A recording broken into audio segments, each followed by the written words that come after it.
Marami pong issue sa ating bansa. Ako, alam naman ninyo, nag-hearing at hindi ko akalain na kung ano-ano maibubunya ang tanging pakay ko lamang, magkaroon ng kaliwanagan kasi lahat tayo naging emosyonal nung nakita yung mga pangyayari. Pero sa kabila ng emosyon, sa galit, sa iyak, sa tuwa, yung sa iba, abay, kinailangan talaga na intindihin natin kung ano talaga yung nangyari. Kaya, sino man magalit, bato-bato sa langit, ay talagang nagpursige ako na siya sa atin yun. Iba-iba yung opinion, pero sa palagay ko, marami sa atin na liwanagan kahit papano. So maraming salamat sa pagkakataon pag-usapan ito. Medyo kontrobersyal at may hugot pang malalim. Alam po ninyo, nung umalis si Presidente Duterte, wala akong naalalang iba, kundi yung ama ko. Kaya malalim ang hugot ko po. Hindi dapat na sino mang Pilipino ay palayasin sa kanilang bansa at dalhin sa iba pang lugar. Hindi tama yun. Alam naman natin, pinaglalaban natin. Kaya kinakailangan intindihan natin ang nangyari. Higit sa lahat, in aid of legislation, lahat ng pagsisiyasat sa Senate at sa Congress. Ano nga ba ang mga batas na linabag kung meron? Ano ang mga bagong batas kung kinakailangan o amyendahan? Sino ang dapat patawan ng parusa kung lumabag sa batas? Yun lang naman ang habol natin. Thank you very much, Senator Amy Marcos. Maraming mga tanong, kahit na ang galing ng hearing nyo sa Senado. Ang isang pinakaunang tanong dito, malapit na daw, may nagtanong na 3 media kanina pa, some from Hong Kong, some from Europe. Daming mga tanong. Others watching Facebook Live, ma'am. Sabi nila, malapit na daw ang birthday ni former President Duterte, March 28. May plano pa kayong bisitahin siya sa Netherlands? And number 2, may birthday message ba kayo for former President Duterte? And number 3, sorry, 3, bakit daw kayo ang one of the few, maybe one of the 2 governors in the entire Philippines, 70 plus provinces, bakit nyo sinuportahan siya noon na he was an underdog and he wasn't that popular, he wasn't in power? Bakit kayo close sa kanya or bakit niyo siya sinuporta noon? Anong relationship niya sa kanya since before? Una, ang sabi ng ating Pangulo, ang dating Pangulong Presidente Duterte, huwag na kayong pumunta sa The Hague at wala naman kayong magagawa dito unless gusto ninyong sumama sa kulungan. Wala namang balak ng pakulong. At tama naman siya. Ang bakbakan na ito ay para sa Pilipino. Lahat ng krimen na sinasabi ay nangyari dito sa Pilipinas. Ang mga personalidad, mga kapwa Pilipino, bakit hindi dito ang bakbakan o hatol o paglilitis? Ngayon, yung birthday wish ko, sana magaling siyang abogado, malalampasan niya to. Sigurado ako. Higit sa lahat, 80 years old na siya. Nako, kaya gusto ko, sana, ako mag-deliver ng cheque na 10,000 pesos sa Expanded Centenarian Act sa kanya. Oo.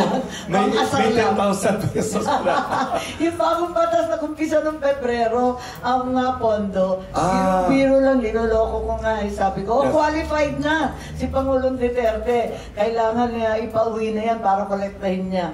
Pero, ano yung isa? Bakit daw kayo close kay...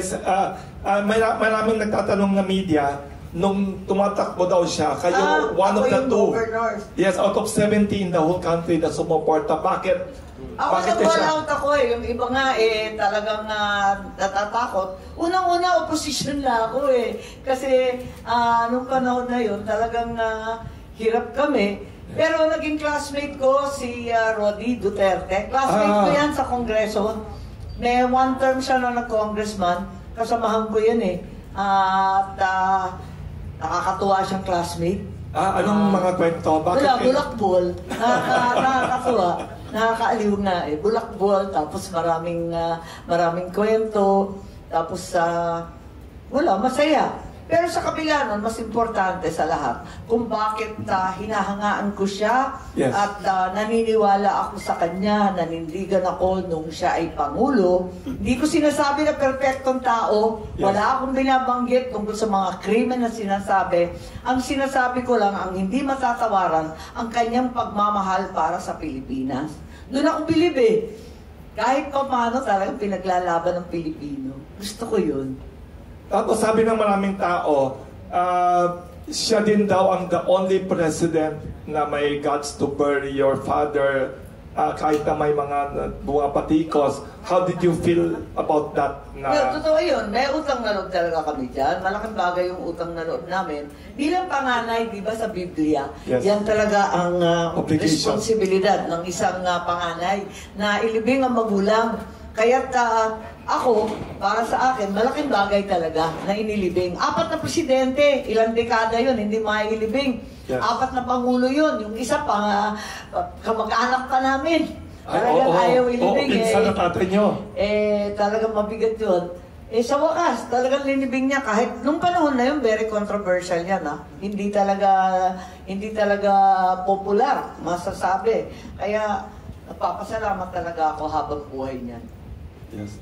So, ma'am, may tanong pa dito. Tanong ito ng 7 media. Dito, ano. Sabi nila, Senator Amy, will you still attend ba the rally ng Bagong Alyansa? Kasi wala kayo sa recent rally, sabi ng isang media. Tapos, hindi daw kayo na-mention by your brother. Will you still be attending? Why not? Sa Alyansa rallies. Papaliwanag ko lang pumasok ako sa hearing na walang balak na siraan yung administrasyon. Wala akong balak. Nagtatanong talaga ako. Honestly, I was investigating as senators are obliged to do the intricacies of international law and our relationship to ICC, to Interpol, and so on. Wala talaga akong balak na sirain yung administrasyon ng kapatid ko. Talagang tinitiis ko sa mahabang panahon. Hinayaan ko sila. Unang-una, nagintay kami halos kalahating oras. Late po, dumating yung iba. Yes. Hinayaan ko. Pagkatapos nun, nagsisigawan na, nagtataasan na ng boses, sinasapawan na yung iba. Hinayaan ko pa rin. Nagagalit na yung committee secretary ko Yung secretariat namin sabi, ma'am, hindi pwede yan. Bakit very unruly na?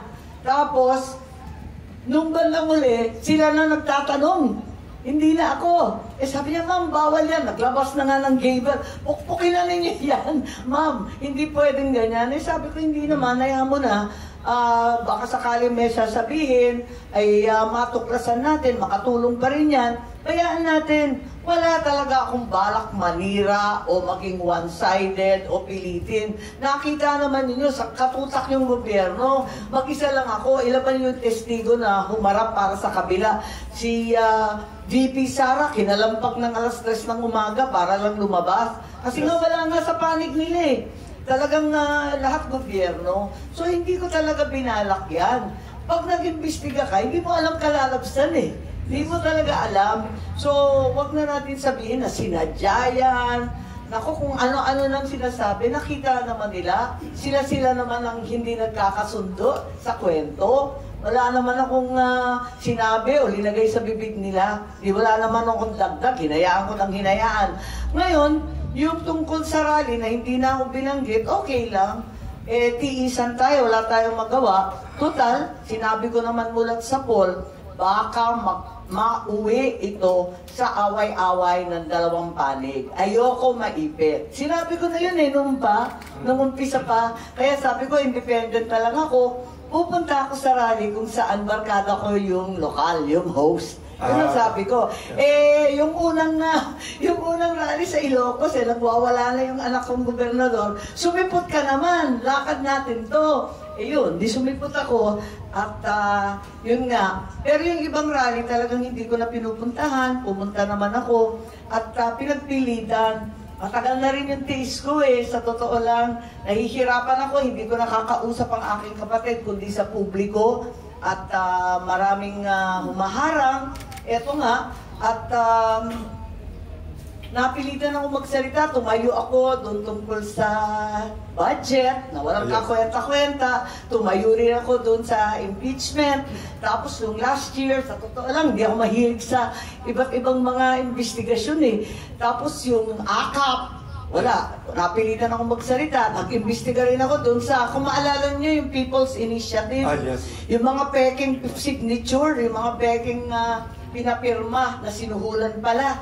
Ayun, napilitan ako kasi wala nang tumatayo at para sa akin, ilang dagok na sa ating demokrasya ang mga pangyayari. Hindi na natin pwedeng palampasin. Wala na tayong republika kapag hinayaan ng hinayaan. Kaya, tiisan na lang po, okay lang kung hindi ako binanggit sa rally. Tutol, ang sinabi ko naman, mula ngayon, tutukan na natin tong isyung to kasi nakasalalay dito ang pagkatao at soberanya ng Pilipinas. This is way past Marcoses or Dutertes or politics or the elections. This is really the most important argument today. Nagulanta lahat ng tao, pati ako, at hindi lamang dahil ang nakita natin parang tatay o lolo pa na napakahina na at matanda, kinakaladkad, dinaladjaan sa kung saan, kalayo-layo. Tayo nga, galit na galit pag Pilipino, hinahatulan sa ibang bansa eh. Bakit natin papayagan? Dito mismo, kinuha. Parang ang hirap tanggapin. Kaya, yun, para maintindihan ko, para maintindihan rin natin lahat, tumawag ako ng hearing na walang kabalak-balak manira kanino man. Ma'am, marami nagtanong dito. Based sa nangyaring hearing nyo, the first hearing, anong conclusion nyo? Legal o illegal, irregular, or ang pagka-aresto at saka pagpadala sa Netherlands sa dating Pangulong? What is your conclusion? Meron na ba? Well, Wilson, nakita mo na medyo mahaba, no? Yes. Tinapos ko na kasi gutom na ako. 4 na ang nakikita ko sa mga testigo, times 4 na sila. Kaya napilitan tayo tumigil. Pero marami pa rin tanong.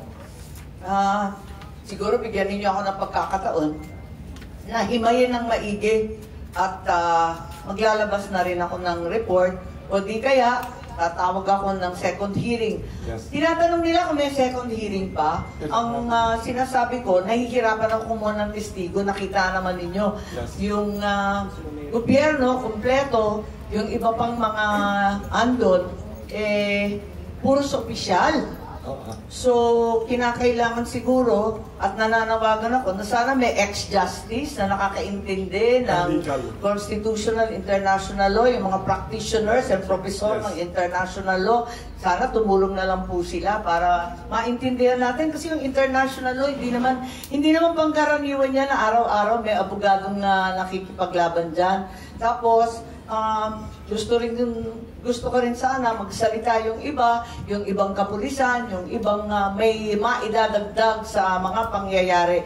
Baka may DFA, wala kasi si Secretary Manalo noon. Sana dagdagan na lang ng kaalaman para sa atin lahat. So may schedule na possible? Wala pa eh. Iniisip ko nga kung hindi makabuo, maglalabas na lang ako ng committee report kung ano man ang kailangan. Medyo maraming issue eh. Kaya gusto ko maingat. Isulat ko lang muna ng maayos. Kasi kailangan himayin. There are issues about international law and our jurisdiction, exercise of jurisdiction, membership under the ICC, our so-called commitments under the Interpol, the distinctions that all Filipinos have now become very familiar with. Itong tinatawag na diffusion versus yung ating red notice. Kung ano ba ang ibig sabihin ng bawat isa dyan. At syempre, yung nakita natin, kung may linabag sa batas, kung talaga bang kailangan at karapatan ng isang Pilipino, pumunta muna sa isang hukuman na Pilipino din para ma-extradite.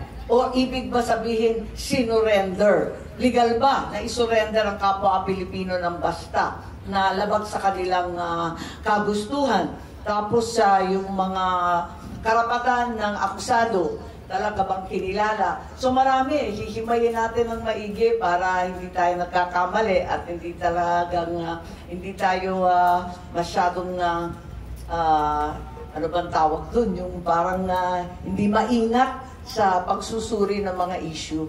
Magulo kasi eh. Ang daming batas eh. May RA 9851, may extradition law, may ICC, may constitution ng Interpol. Marami kasi yan eh. Kaya kailangan na himayin ng maigi. Thank you.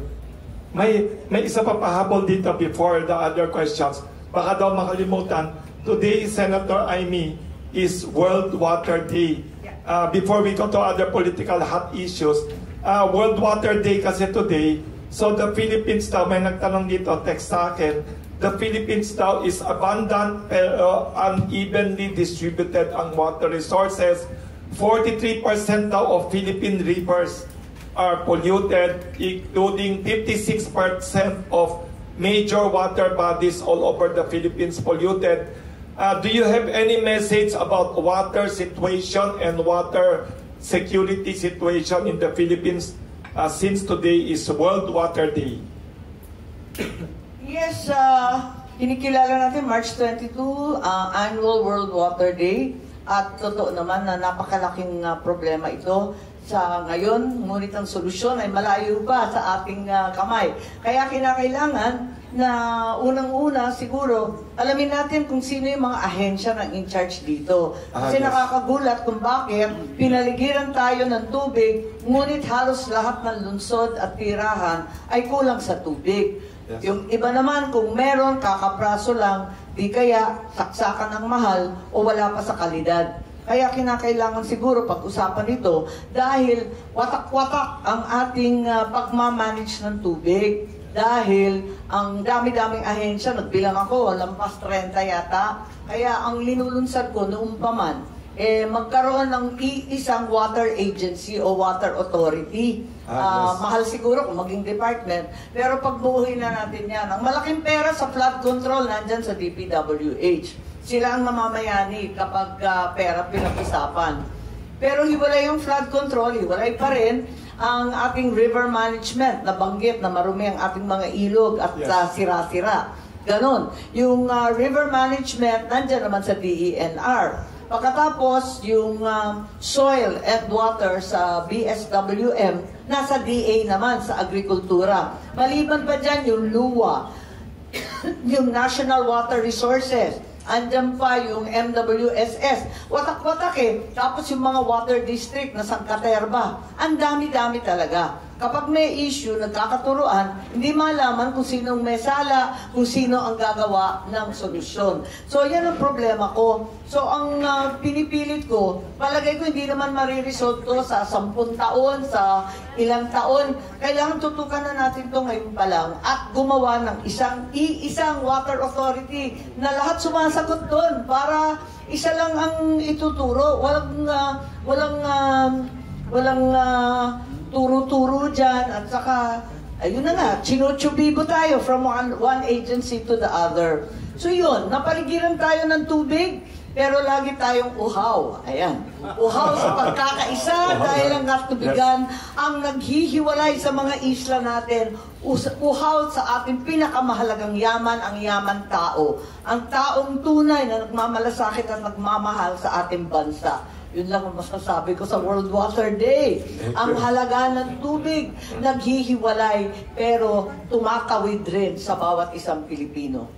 Thank you for your message. World Water Day today. May tanong si Mr. Rod Cornejo in the other media, formerly with GMA7 sila. Good morning, Senator. Yes. I like your slogan, email solution. Solutions about solution. Okay, my question is, you know the many problems of our country. Can you name one problem and what would you advise the President to address that problem?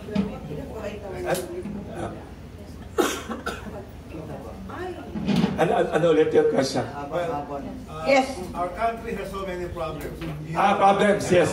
One problem that you want your younger brother to address. Thank you. As an unsolicited advice. Thank you. Yeah, makulit na ako dito, no? Kasi ako yung iisang probinsyana sa mga tatakbong senador. At yung iba, mga lalaki, ako naman babae, no? Ang pinag-aabalan ko lagi, yung magsasaka, ang mga mambubukid. Talagang problema yan. Kasi ang mahal-mahal ng pagkain sa bansa natin. Yes. Yung ibang lugar na kung tutuusin, mas mayaman sa atin, at wala namang tinatamnan, mas mura di hamak ang kanilang pagkain. Tama. Hindi ko maintindihan at ang aking tinutukoy, parang namamatay yung mic ko. Ang aking tinutukoy, yung mga bansa katulad ng Singapore, ng Taiwan, ng Tokyo, kung paano sila nakakapagbigay ng pagkain na di hamak mas mura sa nivel ng kanilang mga sweldo. Dito ang mahal-mahal, hindi ko maintindihan. Siyempre, ang unang-una, matindi ang krisis natin sa pagkain. Wala tayong magawa, bigyan ng konting ayuda. Pero yung ayuda na sinasabi ko, gusto ko pantawid sweldo na. Wala nang palakasan. Hindi naman masusolve ang agrikultura sa isang bigay, sa isang ayuda, isang limos. Pwede ba sweldohan na natin ang mambubukid, higit sa lahat ng mga mangingisda? Kasi hindi na talaga sila nakakapaghanap buhay, hindi na sapat sa pangangailangan. Para manatili na lang sila sa kabukiran, sa kalayunan, sa karagatan, pwede ba bigyan naman natin sila konting tulong? Kung may pantawid pamilya, meron rin pantawid o social pension yung matatanda. Kaya natin to kung hindi natin linulustay ang ating budget. Kaya natin bigyan sila ng kaunti. O isa yun ang immediate. Pero yung medium term, maliwanag naman yung mas madali. Yung ngayon kaagad, halos immediate din. Tulungan rin natin sila sa transport subsidy. Halimbawa, may mga mura na mga pagkain ngayon na nagmumula sa Mindanao. Halimbawa, yung mga baboy at saka yung mga gulay sa bukid nun, pwede naman dalhin sa Maynila yan para hindi tayo nalulugmok sa napakatataas na presyo. Tulungan natin yung transport subsidy. Matagal ko na yung sinasabi, hindi pa rin naisasatupad. At medyo immediate na rin yan. In the meantime, ang unang-una natin pwedeng gawin ay mag-post-harvest investment. 23% of all our harvest bigas nawawala. Kasi tinutuyo sa kalsada eh. Kung sino dadaan talagang talbog lahat yan. Tapos ang dumi-dumi, tatapon na lang, puros bato na lang. Mali yun. Dapat may mga silo tayo, may maayos na bodega, may malinis at sapat na dryer, ng sheller. May processing sana. Yung post-harvest, yan ang medium, ano. Pati siguro mag-pilot na rin tayo ng mas malakihang tinatamnan. Kasi napakatingi-tingi ng ating bukid. Ang liliit eh. Hindi kakikita. Kinakailangan for agriculture to be profitable, it needs to scale. So, we need to scale. So, parati kong pinipilit, ako yung chairman ng co-op, na yung mga karating bukid, ipagkaisa na yan. Hindi naman, kayo pa rin ang may-ari kasi kami rin nagbigay ng titulo. Ako rin ang naglakad ng land report condonation.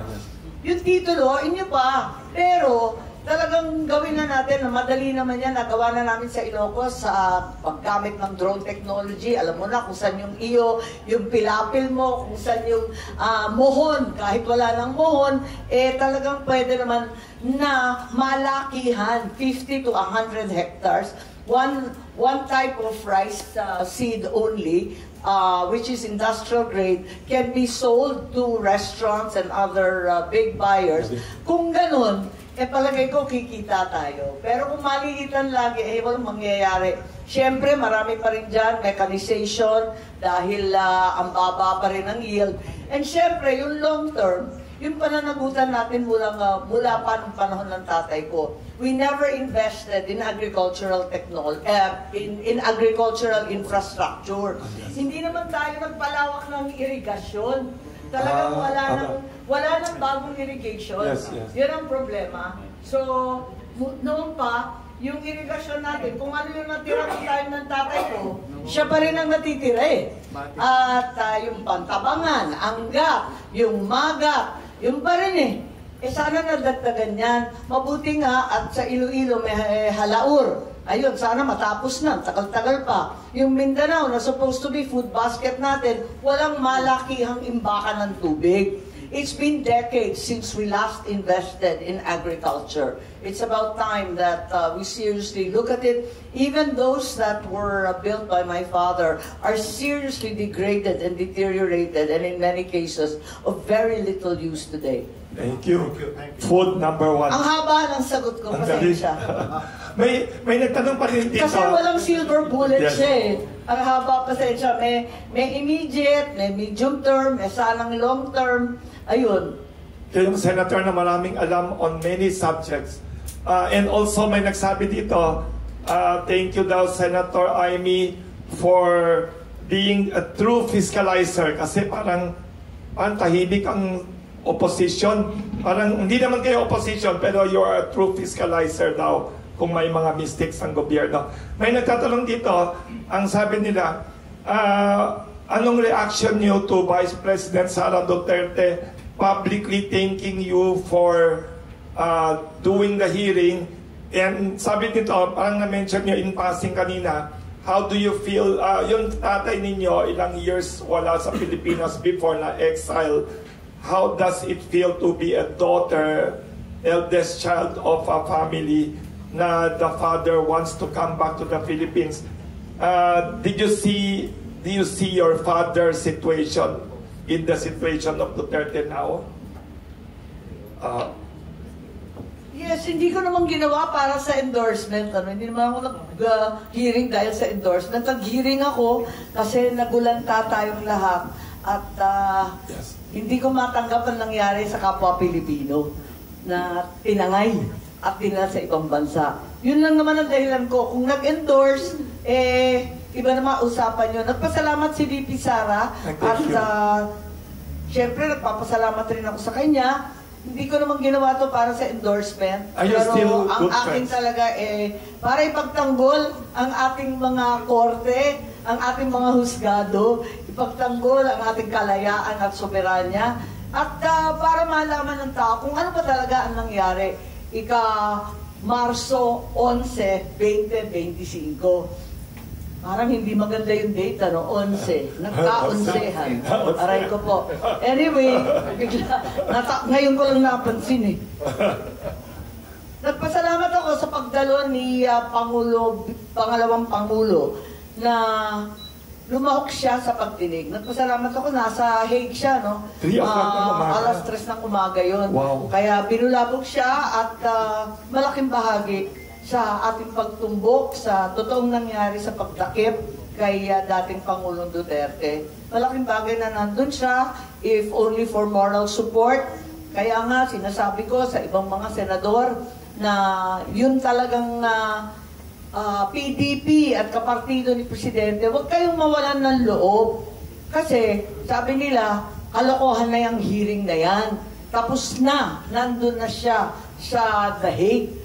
Too late na yan, kahit mag-hearing-hearing daw ng araw-araw. Hindi ko naman ito ginagawa para magpasikat, kundi malaman kung ano ang dapat gawin. Kung ano yung ay may solusyon. Kasi hindi naman tayo iiyak na lang ng iiyak, matapos tayo na maubos ang luha, kinakailangan gawin natin ang makakaya natin. Para sa kapwa Pilipino na maibalik dito, kung lilitisin, humarap sa husgadong Pilipino rin. Kaya, laging nagtatanong kung okay kami ni VP, Yes. magkaibigan naman kami sa politika, kaalyado, dapat. At sa labas ng politika, kaibigan ko pa rin. Siyempre, may panahon na naaasar yan sa akin, may panahon na gusto ko rin siyang awayin. Pero sa palagay ko, hindi nakakatulong yun. Kapag hindi nakakatulong, hindi ko na pinapatulan, hayaan mo na siya. At malinaw ang sinasabi ko sa kanya bago ng hearing. Tinatanong niya ako, sigurado ka ba sa gagawin mo? Paanong kampanya mo?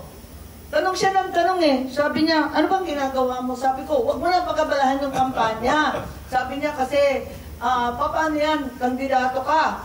Ang sabi ko, ang kandidatura ko, ang kampanya ko, para sa bayan, kung hindi ako kikilos, para saan pa yung eleksyon na yan?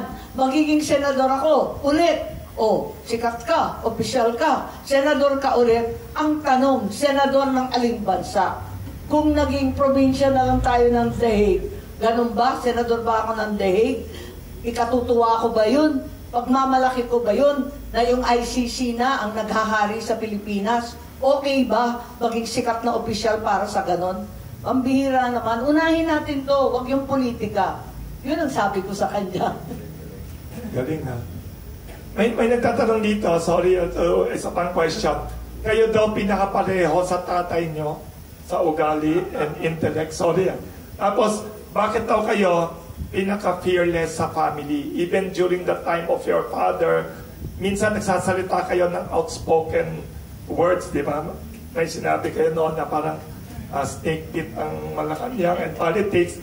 Saan ang gagaling yung pagka-rebellious nyo, fiscalizer, and critical? Saan nagagaling yung lakas ng loob ninyo to always ask questions na people do not dare ask? Kasi ang Pilipino mahilig sa matapang. Saan nagagaling yung tapang nyo, Senator? Hindi ko naman sinasadya, pinanganak na ako, Born This Way ang title.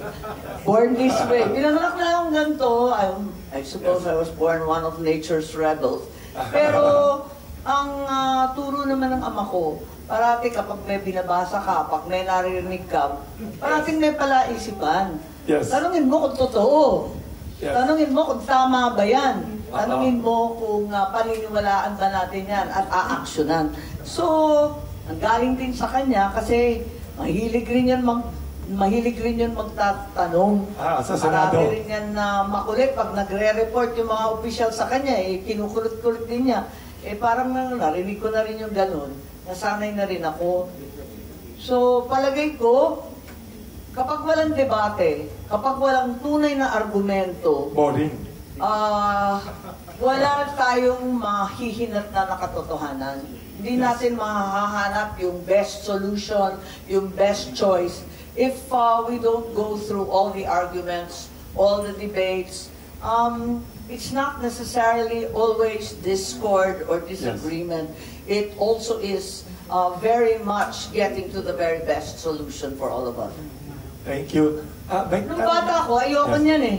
Yung nung nagpa-file ako, yes. ayoko. O sige, compromise bill. Parang natalo ka, aatras ka. Pero I realize na yung compromise discussion and any resulting middle ground can probably be the best because it takes into consideration all sectors, all issues, and all the different concerns. So, minsan, mas maganda. Tumanda na rin ako.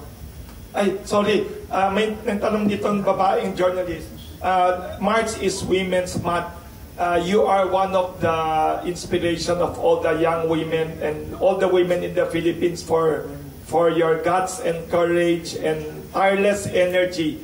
Anong advice niyo to all the women in the Philippines, especially young women, and the situation of women today, 2025, year 2025? Women's Month pa ngayon. Oo nga, pakapol pa rin. Kamusta? Nagtataka ako kung bakit yung Women's Month sinabay sa fire prevention na. Alin ba ang kinatatakutan nila? Babae o sunog? Parang nakakatawa. Pero para sa akin, ang kababaihan ay napakahalaga. Marami na tayong nagawa, marami nang nagsasabi na ang Pilipina daw ay mataas ang nivel sa ating lipunan kung ikukumpara sa ibang bayan dito sa Asia. Yes, culturally. Sa palagay ko, para sa mga kababaihan, walang hindi natin magawa. Kaya natin lahat yan. Kung ang lalaki mas malaki, mas malakas ang katawan, mas malakas ang boses. Mas malakas kumain. Ang totoo, ang kababaihan, meron rin sariling kakayahan. At sa pakiwari ko, ang liderato ng babae, mas angkop sa hinaharap natin, mas angkop sa kinabukasan, mas modern, mas millennial ang liderato ng kababaihan. Kaya, pursigihin natin. Unang-una, yung sinasabi na consultative leadership. Matagal na yan sa kababaihan kasi kinakausap natin at pinakikinggan. Patsaga tayo, makipag-usap sa mga lola, sa mga batang maliliit, isa-isa kakausapin sa pamilya para makonsulta lahat. Consultative, pusa na yan sa atin nung pa eh. Yung sinasabi inclusive, ayan. Yung sinasabi inclusive, lahat ng tao kasama. Totoo naman. Kasi kinakausap natin lahat. mula sa kasambahay hanggang sa nasa labas na nagtitinda ng kung ano, kung saan-saan kausap natin. Hindi katulad ng mga kalalakihan na kung minsan mas formal. Yung ka-level lang nila, karango lang nila, yun ang mas kausap nila. Tayo, minamarites natin hanggang sa kasuluk-sulukan.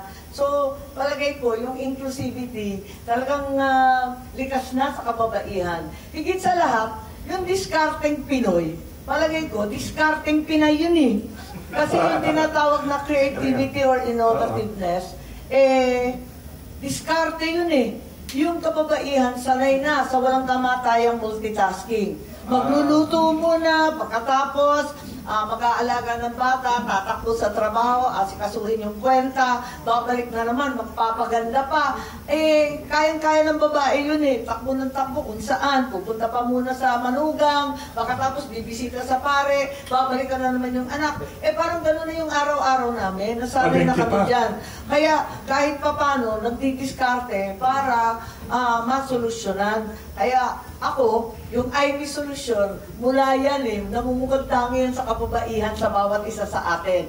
Meron tayong consultative leadership, inclusive leadership, higit sa lahat, innovative and creative leadership. Yan ang kababaihan ngayon at yan ang payo ko. Huwag kayong magpakalalaki nung unang feminist movement. Ako naabutan ko yun Lahat kami, ginagaya namin lalaki, pati bihis Nakakorbata kami, nakasuit. Huwag na natin gayahin yun. Meron tayong likas na katangian na panlaban dyan lahat. Thank you. Happy Women's Month. May tanong dito sa likod. May isang tanong dito sa likod. From Kyodo News. Kyodo News. This early on, you find the need to amend RA 9851 based sa investigation unit. Yes. What is RA? Ito yung ito yung batas na pinagdidiskitahan natin, yung tungkol sa crimes against humanity and other international crimes. Yes, yes. Ilang beses nabanggit ng gobyerno yan sa hearing. Oo. Yung 9851, lalong-lalo na yung Section 17. Tigit sa lahat yung huling paragraph. Tignan natin, hindi ko pa alam kung paano, kung dadagdagan din ang pakikitungo, ang mga rules sa Interpol, ang pagkaintindi natin at kung sapat ba sa National Transnational Commission. Marami kasi tinitignan Medyo masalimuot nga siya. Tapos may extradition law na sulat pa ng tatay ko yun Lumana yun yung extradition law. Isa pa yun. Marami talagang batas, kaya ayoko mag-conclude agad-agad kasi inaaral pa namin line by line. Medyo mabuti siya Pagkatapos yung ICC pa, ano ba talaga ang kanyang jurisdiction at yung sinabing kakaibahan, yung exercise of jurisdiction. So, there are a lot of laws involved, but I think over and above everything else, as we were reminded forcefully by our law professor, si Attorney Medina, ang maghahari ay dapat ang ating sariling konstitusyon, ang saligang batas. Ang kailangan maghari, anumang treaty yan, anumang batas yan. Ang rights of the accused at yung mga karapatang pantao na naninirahan dyan sa ating saligang batas ay dapat unahin. Thank you. Ay tanong from Phoenix News of Hong Kong. You can't ask whether the arrest or the detention is legal. You can't give a categorical answer. Do you have an idea? No, I think it's too early. There are calls for a second hearing, and some volunteers who would like to posit their opinion or perhaps impart some information on one hand. And on the other hand, as I said earlier, I think some more studies still required, given that international laws are involved, the Philippine Constitution and the rights of the accused and the Bill of Rights are also involved, as well as many laws that in many cases have never been tried or tested before. Do you have a timeline for that? The next hearing? Whether a hearing or a committee report? Yes, we're in a mad rush like the rest of the Philippines. We want clarity and action on this. question on your relationship with your brother, PBBM. Has it been affected by the recent events? I mean, especially after the rift between PBBM and Sara. Did it affect your relationship with your brother? Yes, I've tried very hard to maintain a relationship, but it seems that we are being torn apart by many personalities and forces that have their own agenda. It's a really heartbreaking story for me. Very interesting. May tanong ma? Si Miss Janice. Yes. Senator. Editor ng Bulgar. From Bulgar po. Okay. Open naman po kayo sa nasasabi na nagkaroon po ng pagkakamali sa proseso ng pag-aresto kay dating Pangulong Duterte. Pero gusto ko lang po sana malaman kung nakapag-usap na po ba kayo ni PBBM pagkatapos po ng mga nangyari. At yung kung ano rin po ba siya, aware din po ba siya dun sa position nyo sa mga nangyayari po ngayon? Ano po ang reaction niyo? Maraming nagre-report sa kanya eh. Di ba? Kahit kagabi, wala na rin ako doon, di ba? At hindi na rin ako nabanggit. Okay lang, okay lang. Ano nga yung isang tanong? Kung nag-usap na ba kayo? Alam mo, totoo, hindi na kami nag-uusap eh. Nakikita ko lang sa public places kung saan maraming tao at napakabilis lang. So, hindi na kami nakakapag-usap. Pero... Texting. Hindi, wala kayong time. Hindi ako single, may marunong mawak ng pera. Huwag na pindutin. Ang tawag nito, napindot ko ba yun? Ang tawag nito, yung sa... Kung nag-usap na daw kayo or may plano. Hirap na talaga ako eh. Magkatapos ng ano ba ito? Kailan ba nag-umpisa to? March.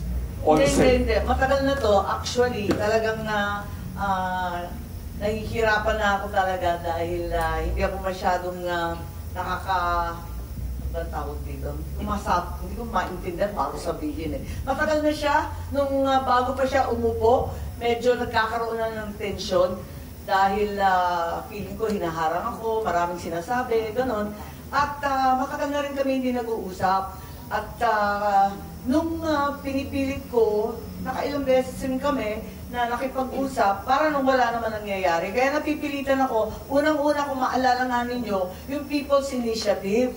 Inis na inis ako dun eh, pati yung Maharlika Fund. Yung Maharlika Fund, hindi ako bumoto, aminin ko na, makikita naman sa record. Natatakot ako dun eh. Sabi ko, mamaya, malusta yung pera ng Pilipino, wala na nga makain eh. Ang haba-haba na nga ng sagot ko dun tungkol sa pagkain kasi hindi natin ma-solve yan. Unang-una yun. Baka tapos nagkaroon pa tayo ng problema sa RCEP. Yun na naman, yung pagkain na naman yun. Masyadong dikit sa bituka yun, hindi pwede i-compromise. Anyway, tuloy-tuloy na siya hanggang umabot sa last year. Yun, malala na yun. Kasi inaaway na yung Senado at yung sinuhula ng mga peking signature para palitan ng saligang batas, kung maalala ninyo yung PI. Nasa pangalan pa lang, masisindak ka na. Abay, nag-hearing ako. Sa kasamang palad, nag-landing sa committee ko yun eh. Kasi People's Initiative, ako rin ang chairman nun, pagkarai-rai kong committee, kung bakit naman ako na naman doon. So last year, ayun, tutol din ako doon. Sa awa ng Diyos, natigil naman. Tapos, ayan, lumabas na yung issue ng budget. Napilitan ako tumalo tungkol sa budget ng 2025 na hanggang ngayon, hindi ko pa rin ubos maisip kung paano linulusta yung pera, samantalang ang dami natin kailangan sa agrikultura, ang dami natin kailangan sa pagbabaha, ang dami natin kailangan sa kalusugan. Tapos, eto na siguro yung huli, hindi ko na talaga hindi, may impeachment pa pala. Yes. Yun, may impeachment pa pala. Na sabi ko, lalabanan ko yan. Tapos sinabi sa akin, huwag kang maingay dyan kasi tatayo kayong mga judges dyan.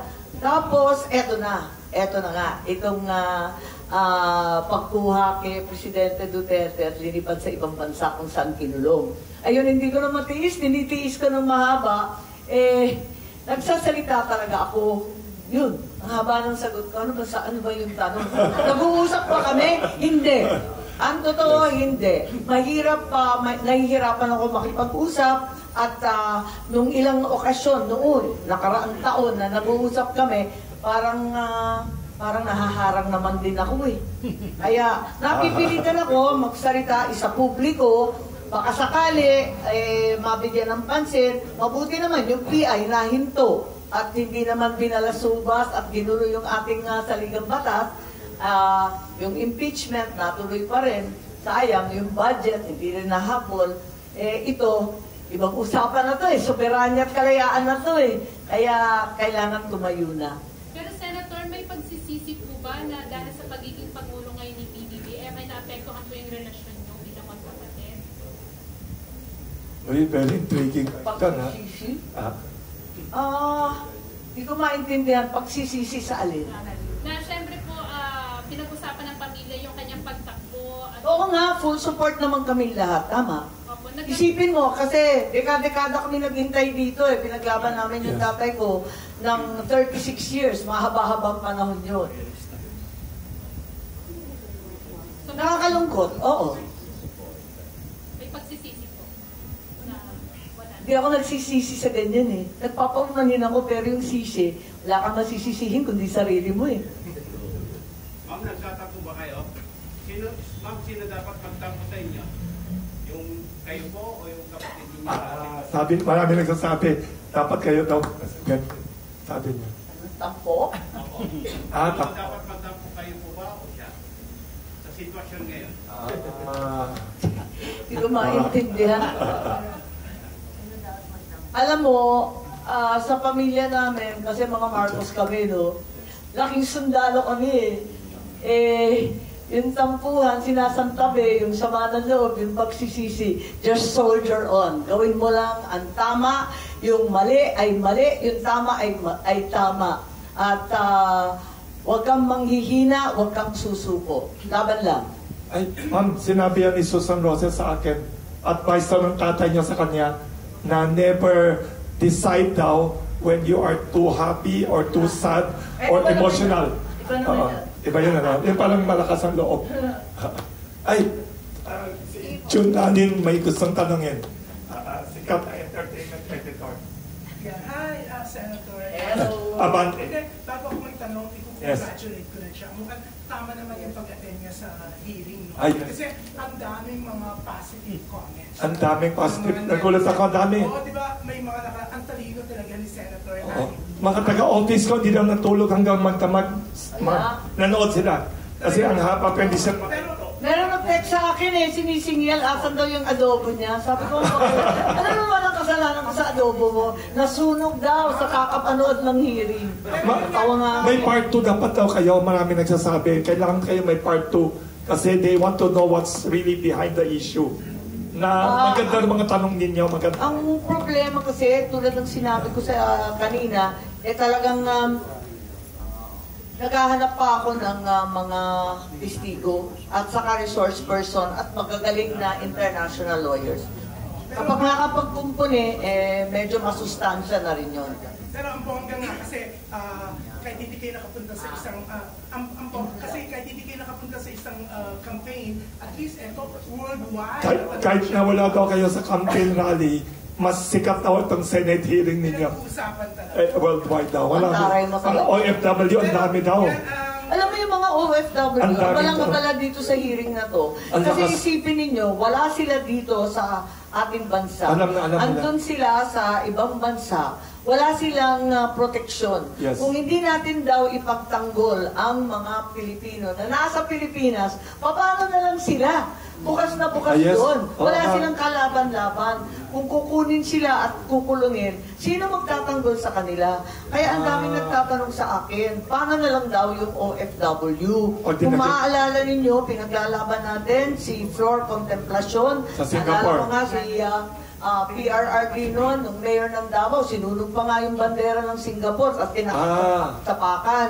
Tapos si Sara Balabagan, alala niyo, Mary Jane Veloso, convicted na. Sa Indonesia. Pinaglaban pa rin natin na ibalik sa Pilipinas. Importante yun eh. Gustong-gusto natin talagang andito sa atin ang kapwa natin. Yan. Pero Senator, ito talaga yung itatanong ko. Kasi syempre ito, napag-uusapan yung family drama. Yes. Syempre, may mga nakikilam. Kaya, imbis na mamagitan sa inyo ni President Bongbong, no?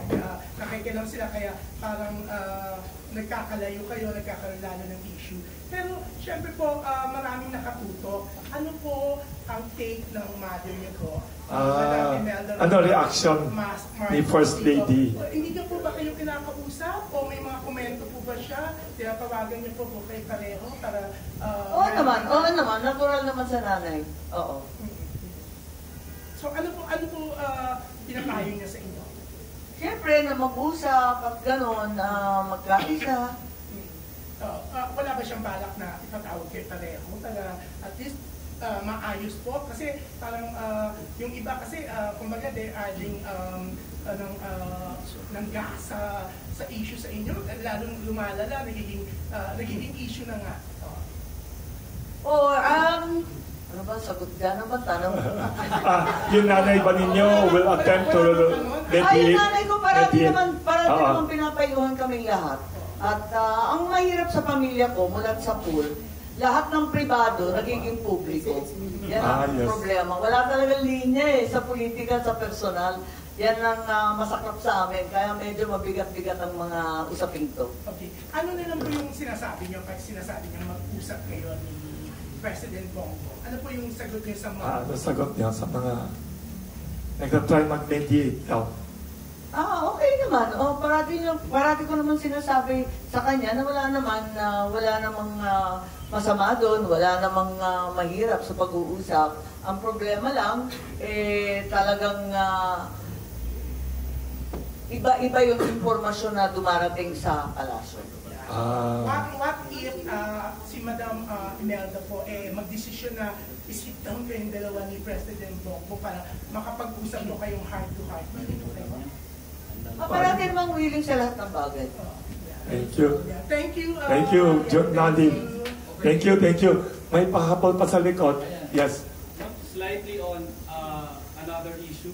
As chair of the Senate Committee on Foreign Relations, last year RAA with Japan was ratified, and then That's correct. And then in recent weeks, the Philippines wrapped up negotiations for VFA with New Zealand and Canada. I'm just wondering, how do you view this growing number of VFAs that we have with other countries? Well, the more friends and allies that we have, the better. I think it's a very good idea. Alam naman natin, hindi natin kakayanin ang mga problema sa West Philippine Sea ng mag-isa. Kinakailangan natin ng maraming kaalyado. Pero sa kabila nito, sa dinaming-daming mga treaty at dumarating pang pre-treaty, alam natin at tanggapin natin na ang Pilipino pa rin ang magtatanggol sa Pilipinas. Sino man ang kaalyado mo, ilan man ang kaibigan mong malalakas, sa hunot dulo, may hangganan yung mga yan.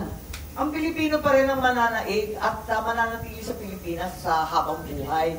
Kaya, ang solusyon dyan, balikan yung self-defense posture natin dati.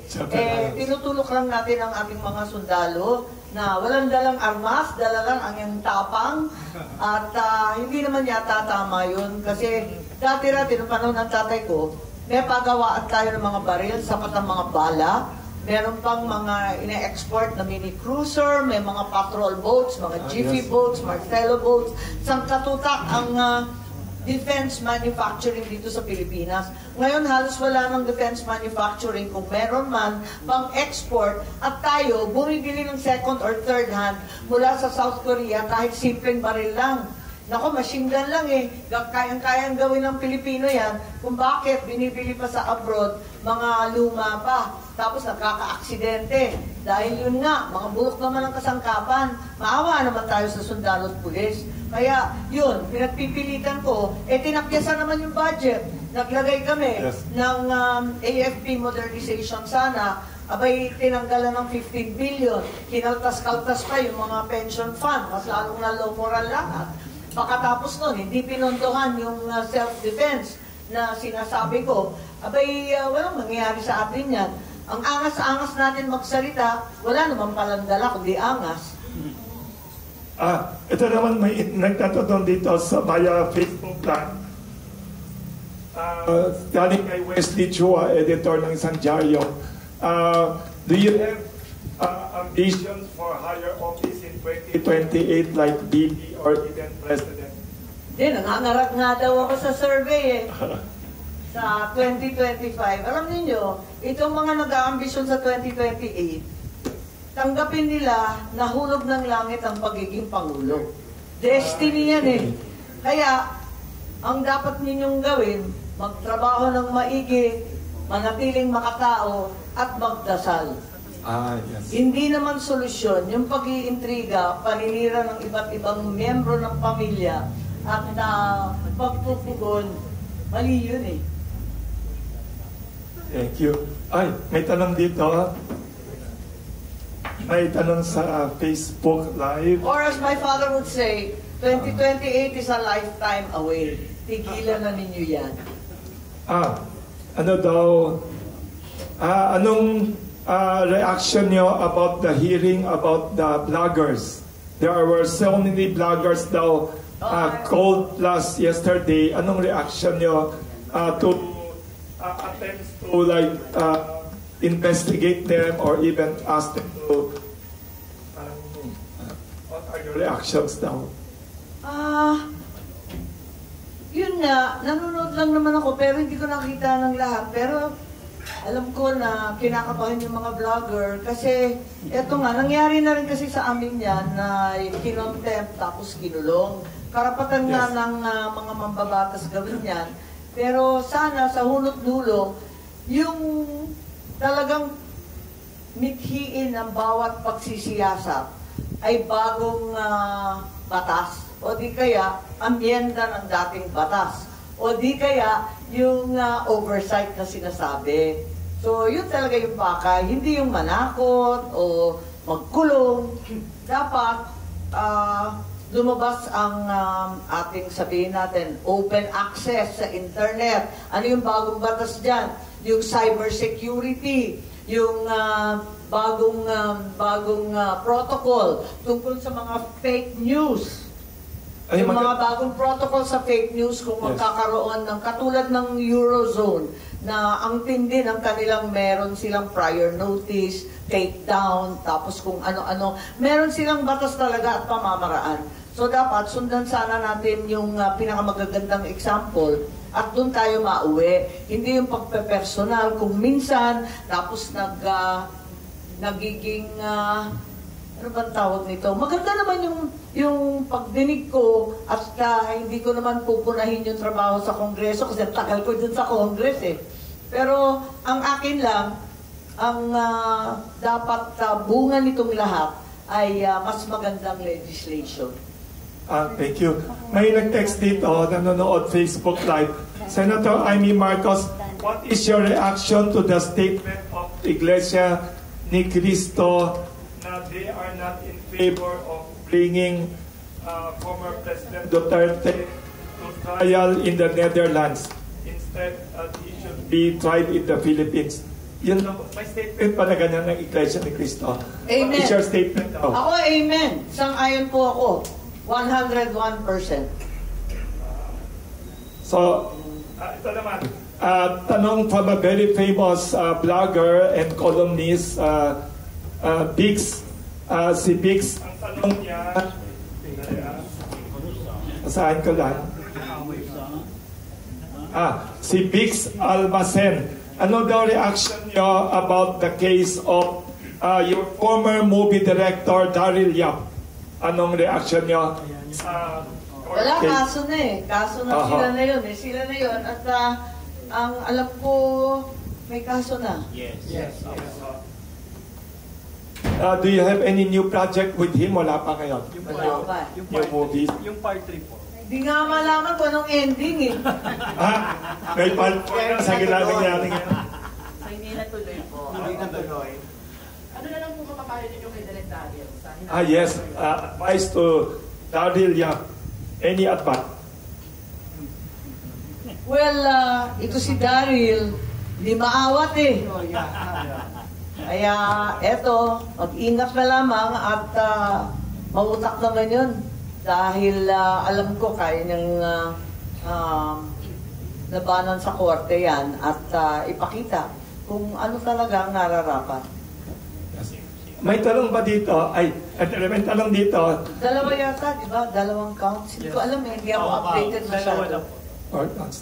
May tanong naman dito related sa pop culture.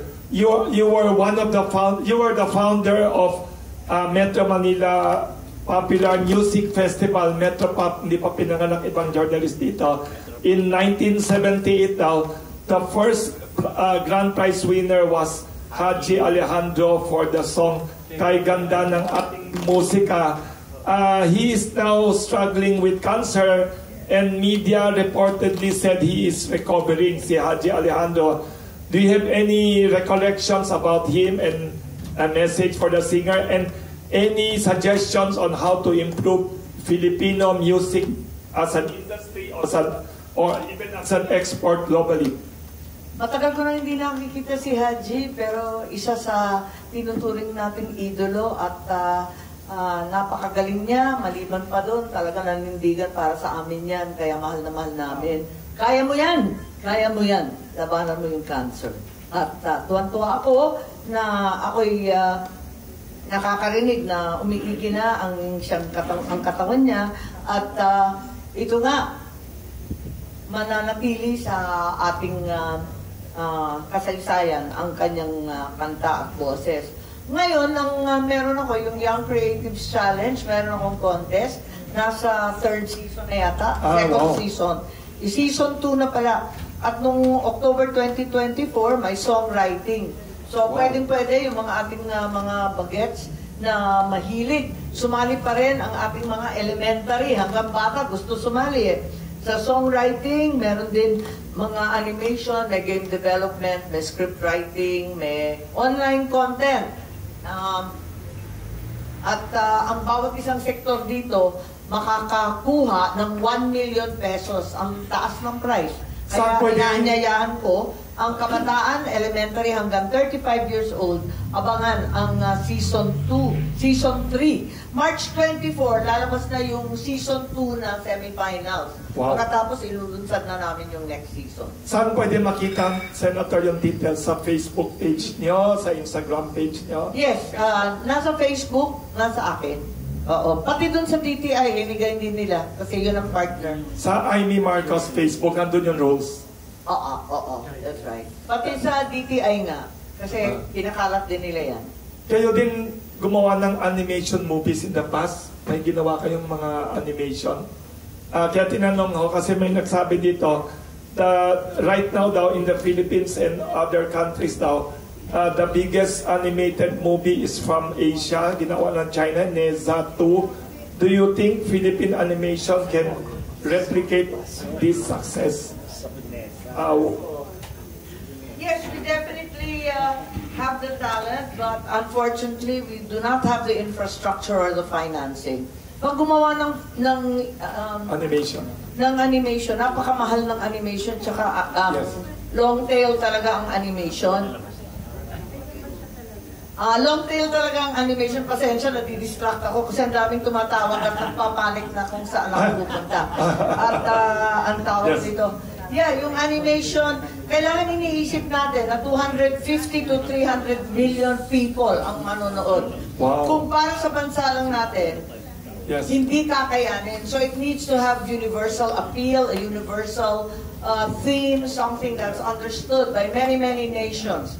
Otherwise, it will fail to bring back the rewards required. It will not reap the financial benefit necessary to make it sustainable, to pay for its own expenses as well as for the future projects. Yun ang problema kasi napaka-long tail niya.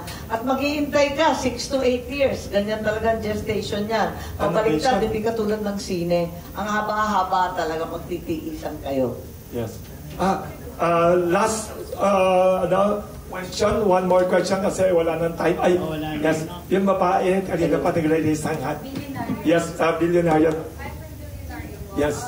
So, the interview ni Sunday with Billionaire, yung interview ni Pinky Webb kay Secretary Remulla sa Billionaire na which you showed in the hearing. Marcos and himself were among the members of the board team who was ready since Monday,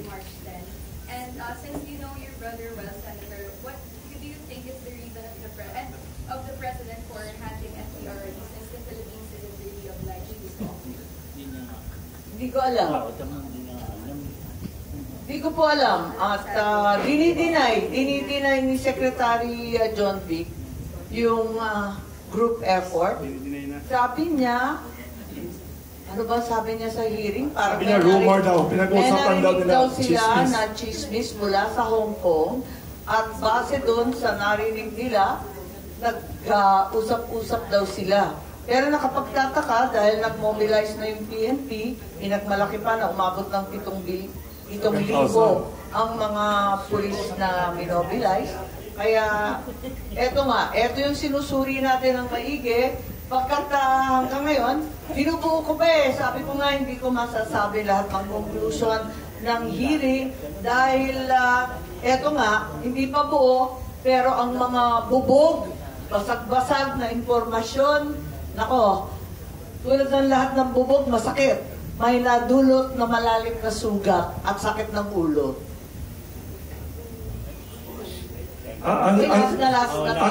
Last question talaga daw. Si Janice Nabida ng Bulgar, sabi niya, Senator, ano masasabi ninyo sa hindi pag-iwan ni Robin Padilla kay Duterte sa Dahig? Anong masasabi niyo daw sa hindi pag-iwan ni Senator Robin Padilla kay Duterte sa Dahig from Miss Janice Nabida of Bulgar Editor? Last question. Si Pinoy. Thank you. Sorry, wala nang time. Pwede last message. Sorry, last message from Senator to summarize your thoughts today on the Duterte issue, on the election, on the state of the Philippines. Well, sana isang tabi na itong tinatawag natin toxic politics na lalong nagiging lason sa ating lipunan at balikan na lang natin ang tunay na problema ng pangkaraniwang Pilipino. Sapat at abot kayang pagkain sa hapagkainan, trabaho na may maayos at disenteng sahod, higit sa lahat, tulong at matatakbuhan sa oras ng pangangailangan. Yun lang naman ang panaginip ng bawat Pilipino. Hindi po tayo katulad ng mga Amerikano, sabihin na natin mga Chino, na gustong yumaman. Ayan, matindi sila eh. Gusto yumaman, magkaroon ng matinding negosyo, at sumikat, maging celebrity. Tayo simpleng-simple lang. Basta ayos lang yung pamilya, may pagkain lang, nakapagtapos yung anak, may konting bubong na tahanan. Happy na po tayo eh. Deserve naman siguro natin ang panaginip na yan. Isang tabi na ang away at ang gulo. Balikan natin ang mamayan natin. Balikan natin ang Pilipino. At higit sa lahat, ibalik ang Pilipino dito sa ating bansa. Yun lang po. Maraming salamat. Thank you very much, Senator. At bago kayo umalis, Senator, may simple kaming regalong pandesal kasi mga panadero namin, #1 supporter ninyo. Sabi ng mga panadero, ano daw, talagang #1 daw kayo sa listahan, number 38, Senator Amy Marcos. Number 39 sa